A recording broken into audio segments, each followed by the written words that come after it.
If you have been watching this channel for a while, or Brian's awesome open source channel, then you know that learning the CLI is one of the very important things that you can do when you start using Linux. So welcome back to the Scotti-BYTE channel, and this is Scott, and today we're going to go over some common network commands. Although it's not a network command per se, you can install btop with the sudo apt install btop, and here I already have it installed. And if you do a btop command, you'll see that it gives you a summary of your free memory, used memory, and CPU on your system, your running processes, your core utilization, and your disk space utilization. And we can do a Q to get out of it, and it quits the program. First up, we have the bandwidth monitor program, otherwise known as bmon. So if you do a sudo apt install on bmon, we install the bandwidth monitor. And here I already have it installed. A command I can use is bmon-p on bridge 0. And if you watch the channel frequently, you know that on Incus Containers Step by Step, we created a software bridge called Bridge 0. So Bridge 0 is simply the name of one of my internet interfaces. So bmon-p bridge 0, and here we have a display of the traffic currently on bridge 0. You have two options here. You can say give me detailed information, and you can hit a D again to turn that off, and you can also hit I to enable additional information and another I to turn that off. To quit the program, we simply type Q and we say Y for yes. The next program we want to take a look at is the IP program, and normally that's installed by default, at least on Ubuntu. And so if it's not installed, you can do the sudo apt install of IP route 2, and here you can see that it is currently installed. So one of the commands that we can use with IP route 2 is IP-BR-C-A, and that will give us the names of all of the interfaces on the system. Suppose we were only interested in the interfaces that were doing IPv4 and the IPv4 addresses. We could do an IP-BR-4-A, and there it would list the interfaces that have IPv4 addresses and their accompanying IPv4 addresses.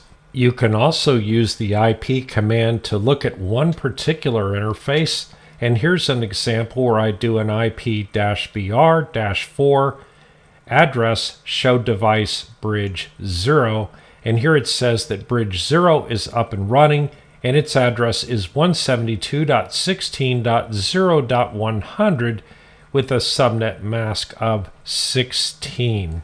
For the next series of commands, we want to install something called DNS-utils with a sudo apt install DNS-utils, and DNS-utils will give us some other sets of commands.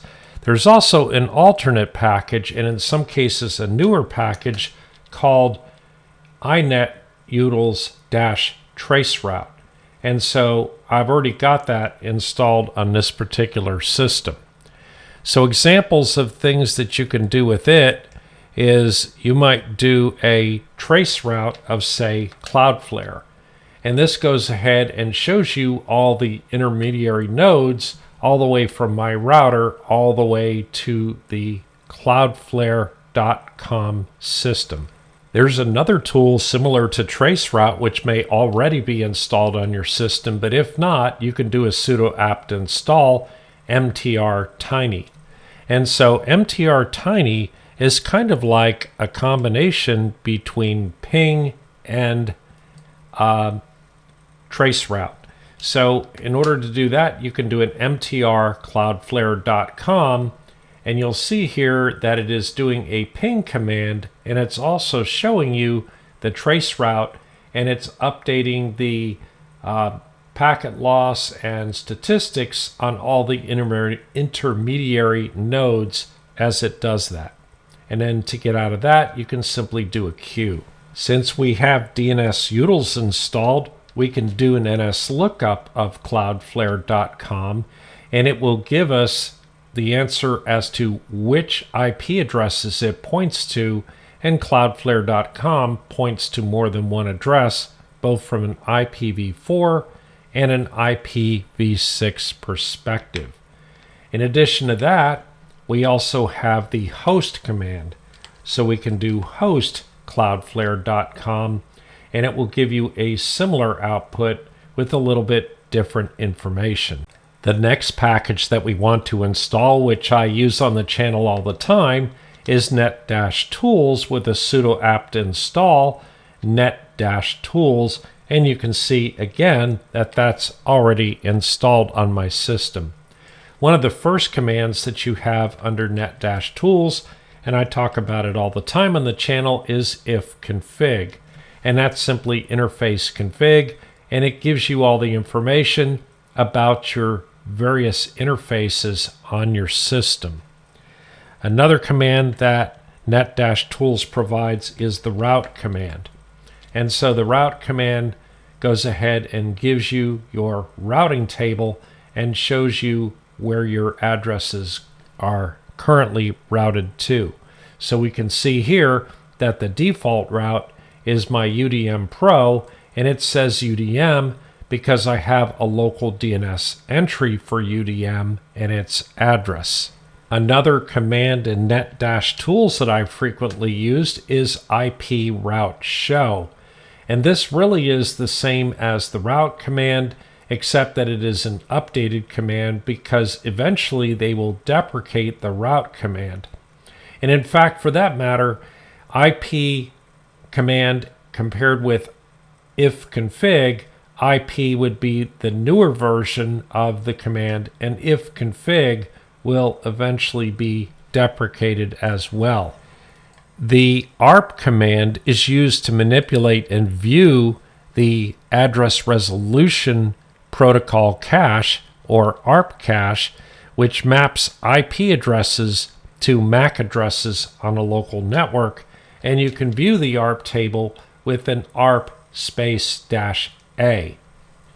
Another command that you can issue for ARP is to look at a particular interface. So in this case, we're going to go ahead and do an ARP-I to my Bridge 0 interface, which carries all the traffic from this system. And there we have a description of it. So ARPs are not used all that often, but basically what they do is they give you a way to map an IP address to a MAC address which may not have an IP address assigned to it, and there are some use cases where that is helpful. Another really useful command is netstat, and if I do a sudo netstat-tlnp4, the meaning of that is show me my TCP connections, show only listening ports, display numerical addresses, and show the process using the socket, which requires root privileges in order to display the program names that you see out here, which is why I did the sudo command. And the -4 means display only IP addresses. Likewise, I can give the same command, and instead of using TCP packets, we can say use user datagram packets by replacing the T with the U, and it will go ahead and give the same listing, but we're going to see different programs. The value of using netstat is that you can see which particular ports are in use on your system, and that is indicative of a particular daemon program, whether or not it is running the protocol you want it to be running against that particular daemon. And if you didn't see the port listed, it might mean that that program isn't running. Another similar and newer command, but one that is not quite as fully developed yet, is ss, and it takes the same command prompts. So for example, ss-tln4 will go ahead and list the sockets in use. The problem is it doesn't list the process names, and even if I put sudo in front of it, I've discovered that I don't get the process names.